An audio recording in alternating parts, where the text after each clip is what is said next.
वहीं देहरादून में धामी कैबिनेट की बैठक हुई और जिसमें 33 मुद्दों पर चर्चा हुई है। इस बैठक में जॉर्ज एवरेस्ट स्टेट मसूरी को पीपीपी मोड पर दिया जाएगा। साथ ही विद्यालय शिक्षा विभाग मृतक संवर्ग में 2364 पदों पर आउटसोर्स से भरे जाएंगे। बीपीएल परिवार को मिलने वाले 3 गैस सिलेंडर मुफ्त देने की योजना जारी रखी जाएगी और इसके अलावा भी कई ऐसे प्रस्ताव हैं जिन्हें मंजूरी मिली है।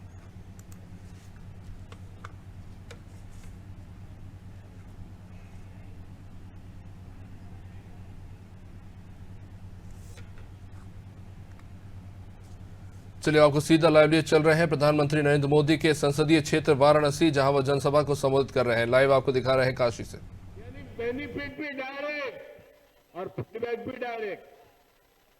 इसका फायदा ये हुआ कि हर सरकारी विभाग, हर अफसर अपनी जिम्मेदारी निभाने लगे। अब किसी के लिए गुणा गणित का कोई चांस ही नहीं बचा है। साथियों, जिन दलों ने अतीत में भ्रष्ट और नाकाम सरकारें चलाई, वे आज लाभार्थी का नाम सुनकर तिलमिला जाते हैं। आजादी के इतने साल बाद लोकतंत्र का सही लाभ अब सही मायने में सही लोगों तक पहुंचा है।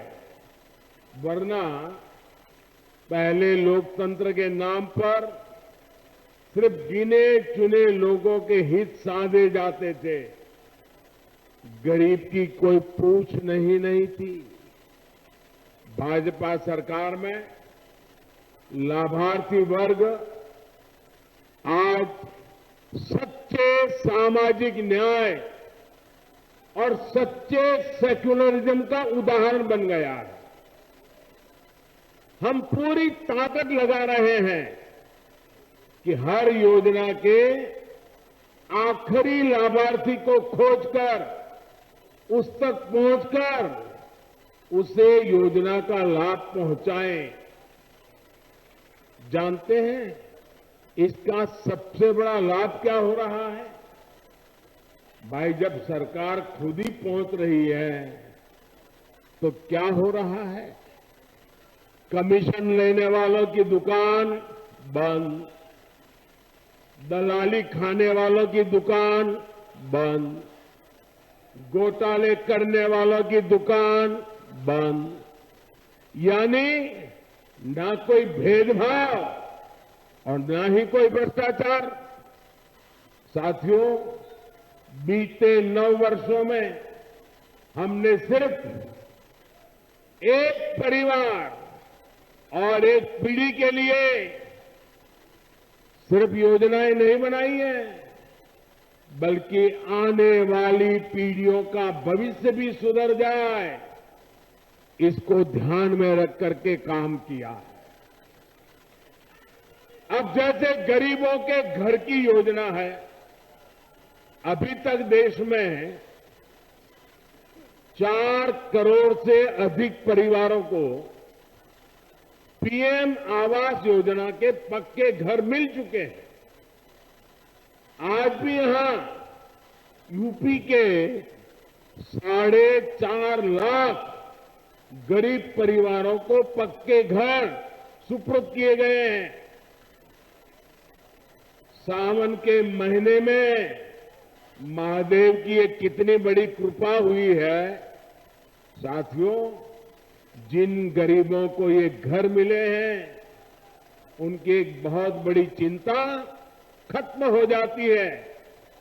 सुरक्षा की भावना उनके भीतर आ जाती है। जिन्हें ये घर मिलता है, उनमें एक नया स्वाभिमान जगता है, नई ऊर्जा आती है। जब ऐसे घर में कोई बच्चा पलता है, बढ़ता है, तो उसकी आकांक्षाएं भी अलग होती है। और आपको एक बात मैं बार बार याद दिलाता हूं, पीएम आवास योजना के ये ज्यादातर घर महिलाओं के नाम पर मिल रहे हैं।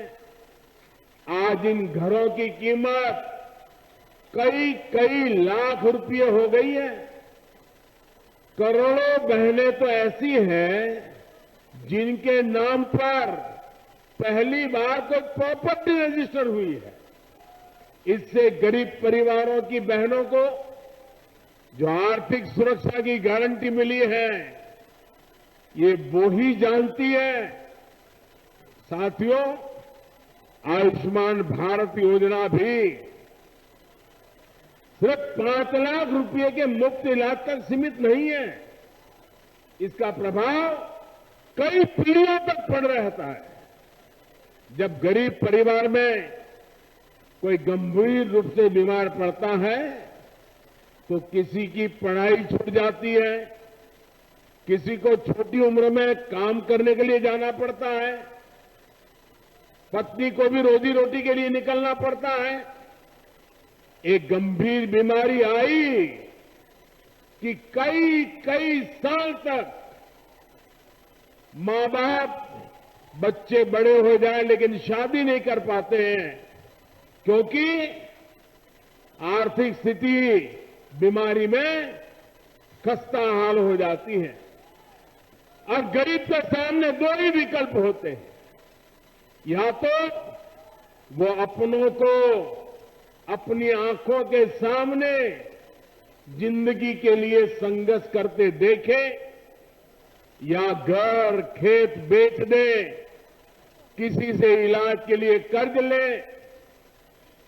जब प्रॉपर्टी बिकती है, कर्ज का बोझ बढ़ता है, तो आने वाली कई कई पीढ़ियां प्रभावित हो जाती है। आयुष्मान